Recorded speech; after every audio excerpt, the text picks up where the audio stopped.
के सख्त रुख से पाकिस्तान डरा हुआ है। पाकिस्तान आर्मी का बॉर्डर की तरफ मूवमेंट अब तेज हो गया है, खबर मिल रही है।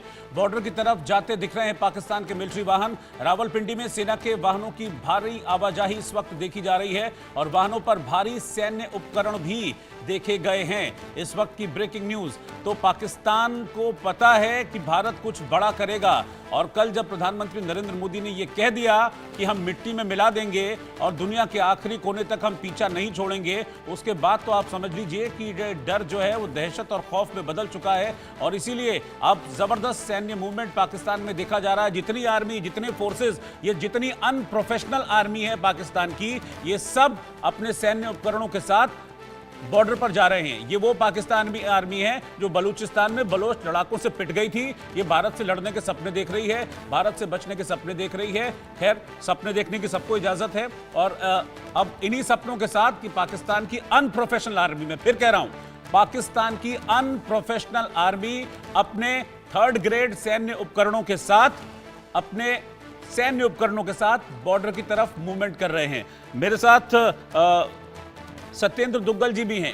सत्येंद्र जी, मैं देख रहा था कल एक न्यूज चैनल पर जब इस तरह की बातचीत थी, जब प्रधानमंत्री मोदी ने कहा था कि एक्शन होगा, उसके बाद एक कोई पाकिस्तानी था, कोई पुराना पाकिस्तानी फौजी था, वो ये कह रहा, अभिनंदन वाला एपिसोड याद दिला रहा था। वो कह रहा था कि अभिनंदन के मामले में क्या हुआ था देखा था, भारत हिमाकत नहीं करेगा। लेकिन मुझे लगता है कि उसके बाद वो भूल गए क्या हुआ जब कमर जावेद बाजवा और शाह महमूद कुरैशी की टांगें कांप रही थी और उन्होंने कहा था भैया वापस कर दो अभिनंदन को भारत को, नहीं तो भारत क्या करेगा। वो भूल गए। वो खुद छोड़ने आए थे वटारी बॉर्डर पर। उनके प्रतिनिधि खुद छोड़ने आए थे, बाइज्जत उनको देखे आए थे, हालचाल पूछ रहे थे। अभिनंदन बोल रहे थे अपनी यूनिट पर आकर, हमारे दोस्तों ने बताया कि वो बार बार पूछ रहे थे ठीक तो है, तुम्हारी तबीयत ठीक है। वो बार बार ऐसे बातें कर रहे थे पूछने के लिए अभिनंदन से, विंग कमांडर से, कि भाई तुम्हारी मानसिक हालत सही है, तुम खुश हो, वहां जाके क्या फीडबैक दोगे। एक तो ये, दूसरा आपने जैसे बोला कि वो उन्होंने अपने पुराने उपकरणों के साथ में अनप्रोफेशनल आर्मी जो है वो इस तरफ कूच करेगा। अब देखिए इसका कितना बड़ा इंपैक्ट है। क्योंकि भारत ने कभी पहले स्ट्राइक नहीं किया, तो पाकिस्तान जो था वो भारत की तरफ से पाकिस्तान कश्मीर बॉर्डर या राजस्थान बॉर्डर पर निश्चिंत था कि हम निश्चिंत हैं, ये अटैक करने वाले नहीं है, ये वो कौम नहीं है जो पहले अटैक करेगी। इसलिए बिल्कुल मतलब जोर शोर। ठीक है सत्येंद्र जी, मैं आपकी बात पूरी करने के लिए 30 सेकंड में आपके पास आऊंगा। आशिक मीर के पास जरा हम चल रहे हैं, कुछ तस्वीरें, एक्सक्लूसिव तस्वीरें आशिक मीर के पास। आशिक, ओवर टू यू।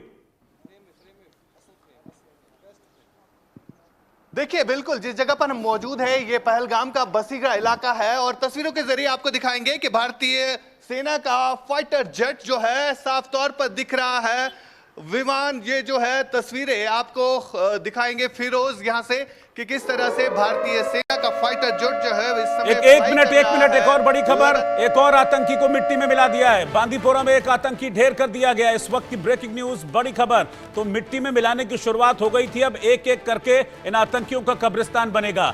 बांदीपोरा में एक और आतंकी को ढेर कर दिया गया है। सुबह 2 आतंकियों के घर उड़ाए गए थे और अब लश्कर का आतंकी बांदीपोरा में मारा गया है। लश्कर ही वो संगठन है जिसकी एक विंग, आप समझ लीजिए ये टीआरएफ है, जिसने इस अटैक को किया था और अब उसी लश्कर के एक आतंकी को मिट्टी में मिला दिया है। तो उंगली उठाकर प्रधानमंत्री मोदी ने ऐसे ही नहीं कहा था मिट्टी में मिला देंगे, ये दिख रहा है एक्शन। एक आतंकी ढेर कर दिया गया है लश्कर का और ये शुरुआत है और अभी इन आतंकियों का कब्रिस्तान बनना बाकी है।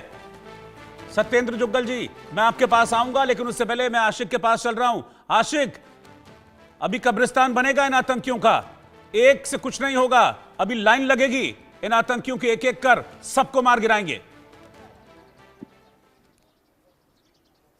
देखिए, बिल्कुल रोहित, लगातार जिस तरह से आतंकवाद पर प्रचंड प्रहार चल रहा है, इसी के चलते आज बांडीपोरा में भी ऑपरेशन चला और इस ऑपरेशन का अपडेट आ रहा है कि एक आतंकी को जो है ढेर किया गया है। फिलहाल इस आतंकी का जो है नाम पता नहीं चला है, लेकिन संगठन जो है लश्कर ए तोयबा बताया जा रहा है, जिस हिसाब से पाकिस्तान के सक्रिय आतंकी जो है इस समय घाटी में लगातार आतंक फैलाने की कोशिश कर रहे हैं। और खास तस्वीरें हम आपको सेना की दिखा रहे हैं, यहां पर किस तरह की सेना कॉन्वॉय की मूवमेंट हो रही है, क्योंकि लगातार जो है हाई अलर्ट घोषित किया गया है, चाहे जितने भी सीमावर्ती इलाके हैं। और खास तौर पर बांडीपोरा के ऑपरेशन की जहां तक बात आती है, सुरक्षा बलों को एक इनपुट मिला था कि बांडीपोरा के घने जंगलों में लश्कर तोयबा के 3 आतंकी छुपे हुए हैं, जिसके बाद सुरक्षा बलों ने इस पूरे जंगली इलाके का घेरा किया और घेरे के दौरान आतंकियों ने सुरक्षा बलों पर फायरिंग की, जिसके बाद जवाबी कार्रवाई में सेना ने एक आतंकी को जो है ढेर किया है। लगातार आतंक पर प्रचंड प्रहार चल रहा है और साथ ही साथ आपको बता दें कि त्राल में भी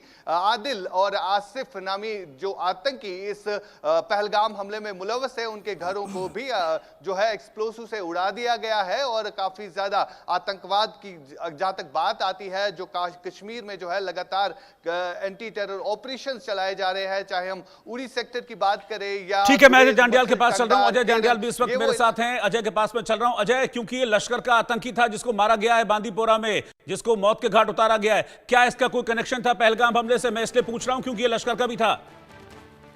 देखिए, मैं आपको बता दूं, रोहित, लश्कर का एक टॉप कमांडर जो है उसे सुरक्षा बलों ने बांडीपुरा मुठभेड़ में मार गिराया है।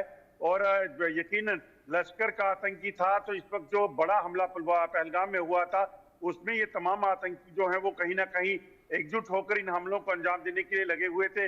हालांकि पुलिस ने अभी तक ये साझा नहीं किया है कि इस आतंकी का क्या पर्सनली ये वहां पर उस वक्त जो है वो उस हमले में फिजिकली शामिल था या नहीं था, मगर इसकी जो बॉडी रिकवर होने के बाद और इस मुठभेड़ के बाद कहीं ना कहीं तमाम चीजों को जो है वो साझा किया जाएगा। एक बड़ी कामयाबी सुरक्षा बलों के लिए ऑपरेशन अभी जारी है। लश्कर का टॉप कमांडर जो है इस मुठभेड़ में सुरक्षा बलों ने मार गिराया है। ठीक है, ये कहां पर एग्जैक्टली कहां पर ये मुठभेड़ हुई थी अजय, थोड़ा और डिटेल बताइए इसके बारे में। देखिए, मैं आपको बता दूं कि बांडीपुरा का ही एक इंटीरियर का इलाका है जहां पर इन आतंकियों के छुपे होने की सुरक्षा बलों को जानकारी मिली और उसी के तुरंत बाद इस इलाके की घेराबंदी करके जो है वो ऑपरेशन को शुरू किया गया था। रात का समय था, हैला कि इस चीज को पहले सुनिश्चित करना था कि आतंकी यहाँ से भागे नहीं, और उसी के बाद सुरक्षा बलों ने जब इस पूरे इलाके को सुबह जो है तड़के इस ऑपरेशन इस इलाके को घेरा, यहाँ पे ऑपरेशन शुरू किया, तो आतंकी जो अंदर छुपे हुए थे उन्होंने फायरिंग की। इस फायरिंग में 2 जवान जख्मी हुए थे, मगर उसके बाद जवाबी कार्रवाई जब शुरू हुई उसमें सुरक्षा बलों ने एक बड़ी कामयाबी हासिल करते हुए यहाँ पर एक बड़े जो आतंकी कमांडर लश्कर का है उसे मार गिराया है। यानी कि अजय अभी यहां पर और एक आध आतंकी छुपे हो सकते हैं, अभी भी सर्च ऑपरेशन चल रहा है। देखिए, बिल्कुल अभी ऑपरेशन जारी है और कोशिश ये की जा रही है कि जल्द से जल्द इन छुपे हुए आतंकियों को बाहर गिराया जा सके। खासतौर पे जम्मू कश्मीर में अमित शाह की जो मीटिंग हुई थी जब पहलगाम हमले के बाद, उसके बाद अमित शाह ने साफ निर्देश जो है वो ग्राउंड फोर्सेस को, ग्राउंड कमांडर्स को दिए थे कि कोई भी शख्स जो आतंकी गतिविधियों में मुलविस है या जो आतंकी जम्मू कश्मीर में इस वक्त सक्रिय हैं, उनको मार गिराने में कोई कसर नहीं छोड़ी जाएगी। और इसी का नतीजा है कि अब इन आतंकियों को मार गिराया जाने का सिलसिला शुरू हुआ है।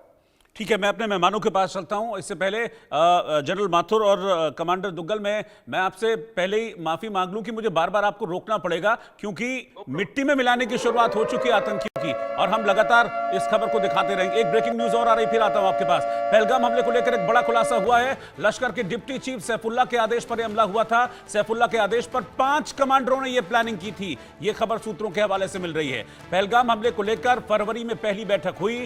फरवरी में सैफुल्लाह ने इस प्लानिंग का ऑर्डर दिया। मार्च में भी मीरपुर में ये लोग फिर मिले थे सभी आतंकी, और मीरपुर में पहलगाम हमले की प्लानिंग की गई थी, जिसको अब 22 अप्रैल को एग्जीक्यूट किया गया था। सैफुल्लाह कौन? सैफुल्लाह वही जो अभी अब इस आतंकी हमले के बाद ये कह रहा था कि मेरा कोई हाथ नहीं है, मुझे पाकिस्तान की तबाही दिख रही है, मुझे पाकिस्तान की बर्बादी दिख रही है, भारत पाकिस्तान को तबाह कर देगा। तो मौत के डर से हाथ जोड़कर गिड़गिड़ा रहा था। कुछ दिनों पहले तक तकरीरें दे रहे थे ये, लेकिन अब भारत के एक्शन को देखकर अब डर रहे हैं। इसी सैफुल्लाह और इसके 5 कमांडरों ने इस आतंक की प्लानिंग की थी और मीरपुर में फाइनली इसका ब्लूप्रिंट तैयार किया गया था, जिसको 22 अप्रैल को एग्जीक्यूट किया गया। लेकिन फिलहाल इन आतंकियों को मिट्टी में मिलाने की तैयारी इस वक्त हो रही है और एक आतंकी अभी बांदीपोरा में लश्कर का मारा भी जा चुका है। जनरल माथुर, मैं आपके पास आ रहा हूं। अब ये अभियान शुरू हो गया और मुझे लगता है कि जिस तरीके के तेवर थे प्रधानमंत्री मोदी के, अब रुकेगा नहीं ये अभियान। अब फाइनल जंग होगी इस आतंक के खिलाफ। अब बस बहुत हो गया, अब कोई हम बात नहीं करेंगे, तय हो गया, अब हम एक्शन लेंगे बस। थोड़ी देर पहले मैं यही बता रहा था कि अब इंडियन आर्मी जो है, देखिए पिछले 3-4 जो युद्ध हुए, इसके आपका इस प्रश्न का मैं उत्तर थोड़ी देर बाद दूंगा। सर। जो पिछले 3-4 युद्ध हुए हैं, तीनों चारों युद्धों में पाकिस्तान ने पहल करी है, हमला पाकिस्तान की तरफ से हुआ है। जब भी आप हमला करते हैं तो आप पूरी तैयारी के साथ उस हमले में जाते हैं। जब आप पूरी तैयारी के साथ भारत के खिलाफ लड़ाई लड़ने के लिए आए, तब कहीं आप कुछ नहीं कर पाए और हर बार आपने मुंह की खाई। तो अब जब भारतवर्ष प्रोएक्टिव एक्शन लेने के लिए तैयार है, तो पाकिस्तान जानता है कि वो कहां जाकर के रुकेगा।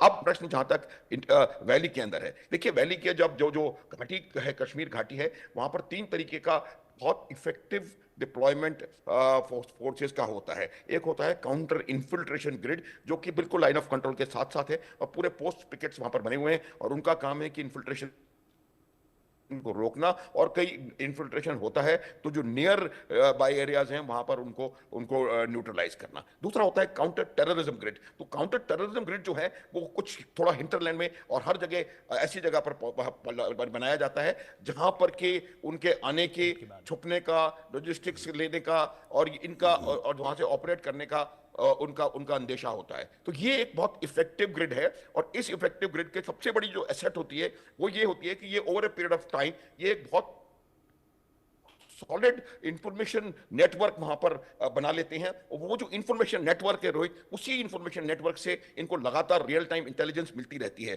पहले समय में क्या होता था, जब हम लोग थे वहां पर, तब उसमें काफी परसेंटेज ऐसी थी लोगों की जो कि हमारे साथ नहीं थे, या ओवर्टली और कोवर्टली वो हमें मदद नहीं कर रहे। अगर वो उसकी मदद नहीं कर रहा है टेररिस्ट की, तो भी हमारी भी नहीं कर रहा था। आज परिस्थिति वैली में पूरी तरह से बदली हुई है, और आज कश्मीर घाटी का 99% लोग भारतीय सेना की मदद करना चाहते हैं। 99% ऑफ कश्मीर वैली जो है वो शांति चाहती है, डेवलपमेंट चाहती है, और इस वजह से हमें लगातार इंफॉर्मेशन मिल रही है, और इसी वजह से हम लोग उनको पिन पॉइंट करके खत्म कर पा रहे हैं। हम लोग थोड़ा सा रुके हुए थे, उसकी वजह ये थी कि ये लोग भी कोई एक्टिविटी नहीं कर रहे थे। अब आप देखिएगा रोहित, एक बहुत जबरदस्त ऑपरेशन पूरे कश्मीर घाटी में लॉन्च किया जाएगा। मैं बार बार कह रहा हूं, जब तक कि आप उनका सपोर्ट इंफ्रास्ट्रक्चर ध्वस्त नहीं करेंगे, तब तक आप वहां पर पूरी तरह सफलता नहीं पा सकते।